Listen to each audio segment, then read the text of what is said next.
lên sọc á thì cái này thì nóដូចឡើងគេដាក់កង់ច្បោះតាគេយកបោះចោលអូយឡើងពីកាត់អេមបណ្ដោយនេះអើយដាក់សួរគេសិនវិញចុះW Clinicនេះតាអូកន្លែងកាយសម្គាល់ចាចូលសិន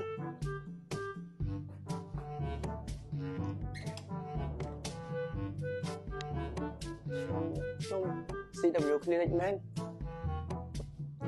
ការពីព្រេងនេះមានបុរសម្នាក់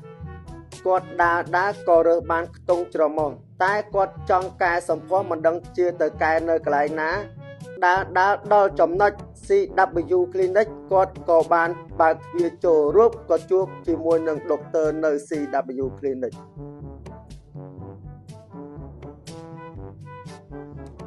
អូសួស្ដីអូនមក CW Clinic អូនត្រូវការធ្វើសេវាកម្មអីដែរអូនបាទសួស្ដីលោកគ្រូខ្ញុំដើរឲ្យបានខ្ទង់ច្រមុះមួយលោកគ្រូខ្ញុំចង់ធ្វើសេវាកម្មវះកាត់លើកខ្ទង់ច្រមុះលោកគ្រូអូខេអូនលោកគ្រូអាចជួយបានអូនអញ្ចឹងអូនជួយផ្លាស់កៅអៅយើងឡើងទៅផ្ទះវះកាត់អស់គ្នាតោះ